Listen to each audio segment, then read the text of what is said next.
Hello, welcome to this week's video of the Rooted Remedies podcast. I am Ethel, your host, and this week I wanted to do a quick video on the benefits of doing early dental care with your toddler and establishing positive oral health habits as soon as possible. I'm reading from my notes here, so pardon me, there's a lot to go over and I don't want to mess everything up or miss anything. So the earlier you establish a rhythm of dental habits in your child, the smoother everyone's life will be in those toddler years and beyond. So the American Academy of Pediatrics and I think the ADA, the American Dental Association, recommend that you observe watching your children's teeth till they're 8 years old. So that's 8 years of power struggles. That's 8 years of things dragging, of repeating yourself ad nauseum. Brush your teeth, floss, brush your teeth, floss. And so my suggestion is the sooner you catch early signs of interest, the sooner you instill a desire to just go through it and do it correctly, the easier those 8 years will be. So it's not that I say, okay, if you choose to do it the way that I'm suggesting, you will never struggle with their dental health, or you will never have those, power struggles with them. What I'm suggesting is the sooner you get involved, the less problems you'll have overall. So the other thing with doing it sooner, right, besides limiting the friction, besides limiting the power struggles that you have with your kid, is if there is a problem. So if there is some decay going on, if they have an impaired mouth syndrome, you can take them to the right care provider and either reverse or completely take care of the situation before it becomes a chronic disease. So you have to think that if your child is snoring, not breathing correctly, and I mean like a 2, 3, 4-year-old, you can take them to the right care provider and they can be treated so they're not developing what they call a narrow airway, a narrow, so it's like teeth are growing together, their nose is kind of restricted, the size of their nasal passages, swollen tonsils. All of that can lead to crazy things that you don't think necessarily are related, such as eczema, such as behavioral issues, impaired growth, stunted growth.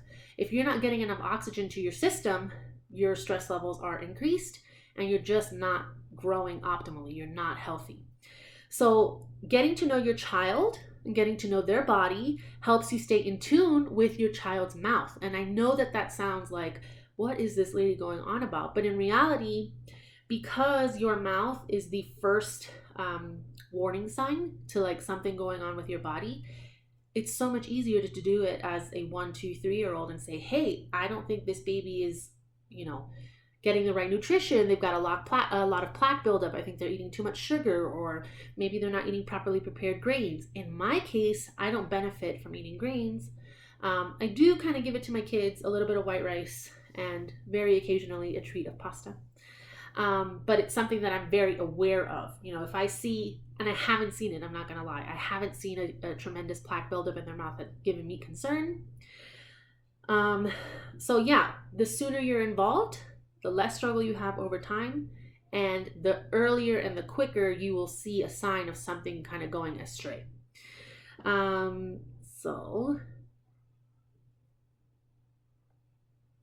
Okay, thank you for sticking by my notes. The next point is when you're involved with your kids and helping them establish and getting to know their bodies and their mouths, they also are in tune with themselves and can communicate when something's wrong. Like, oh, every time I eat this, my mouth hurts, my tooth hurts, or, oh, this is not, they can become more in tune with themselves. And that's all you're doing. You are an enabler of your child getting to know themselves so that they can communicate with you.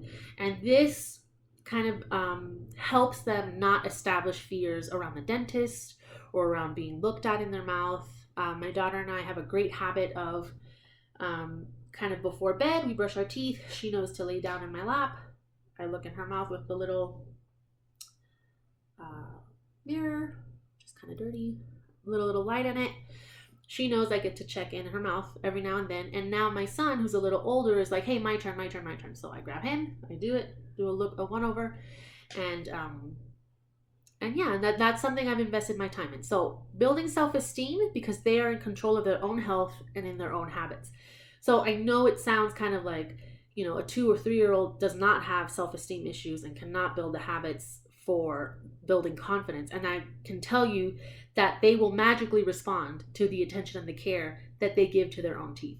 So it's kind of giving them the tools of, hey, I'm in charge of this. And if I need my mom and dad, they'll be there. Empowering your children with the responsibility of self-care makes for stable adults, and really sets you on a path of radiant wellness. I know this sounds really esoteric, but the invitation is for you to try, because the Dental Association and your standard conventional dentists are not doing us 100% justice. Well, children are the most affected demographic when it comes to chronic diseases, when it comes to chronic health issues, and dental impaired mouth and dental issues. Have fun and create memories with your kiddos in the bathroom. Like, that's a childhood. You're just giving them a good life. So singing songs, funny faces while flossing, deep moments of connection and affection, and tending to their needs intimately. That's a great reason to get involved. That's a great reason to say, okay, we are not gonna run around and get this fancy new toy, because the kids won't remember the toy anyways. How many kids do you know get a toy and in 30 seconds it's either broken or in a corner thrown somewhere? But they'll always remember those moments where they had intimate connection with their parents. And so I think everybody in the bathroom flossing, when they see you do it, they want to do it. So I would have said up until a few months ago that hygiene is the most important thing to keep in mind when it comes to oral health, but I've come to the conclusion that this is about layers. So you'll see in my videos, I have suggestions on books to go outside. I have get sunlight. All these things, eat liver. All these things don't seem to connect. But in reality, when you do the smaller, simpler layers, what I like to call it the marriage of less friction and setting yourself up for success, the less you actually have to do in the mouth. So you should not be fighting with your kid to brush their teeth. You should not be pinning them down. You should not be screaming at them. You should not be, whatever. It should be a fluid thing. Yes, they're a toddler. Yet they're going to say, no, I don't want to. That's perfectly normal. That's when you as the adult leverage the situation and say, okay, great. You don't want to brush your teeth right now. Nothing else happens. Presumably you've got a little nighttime routine to establish some rhythm. No, we're not going to read that book until you brush your teeth. If it's earlier in the day and you're waiting to go to the park, we're not going to the park until you brush your teeth. You need to show me that you can brush your teeth. You need to show me that you want to do it and that you are doing it. Like, it's very simple. Yes, so it's what you want to do is, in feeding them and in creating their environment, minimize the potential for plaque to develop, for that plaque to turn hard and overgrowth and decay. That's what we're doing. So what I wanted to give here was the analogy of a ceramicist throwing a piece of clay on the wheel, right? So the foot on the pedal, right? There's the wheel. The wheel is life, and that will always be moving, and that will always be happening. Your foot on the pedal is observation, right? So how much intensity do you put on that wheel is how deeply you're observing the situation. And it goes more than just brushing teeth, right? It's everything. But in this case, I deal with brushing teeth with oral health. So how hard you're pressing on the pedal to make it spin faster is your observation. And then your hands on the piece of clay. The clay is your child, I should say that. The clay is your child, and you're kind of molding that with your hands, with your attention, intention, and compassion. So you know what you're doing the whole time. It's clay. It's clay. It doesn't harden in 30 seconds. Neither do children. You've got a huge window. If you've had a day where you're like, I can't do it today, I don't want to struggle, I don't want to fight with anything, that's fine. You can just be transparent about that, and you can say, excuse me, we're going to bed right now. It's time to brush your teeth. if you want to longer term build the rhythm, build the line of communication, build that relationship and say, we can't do X, Y, or Z until you brush your teeth. You know this. So I'm not even upset that you're saying no to me right now. I'm not even upset that you're having a tantrum.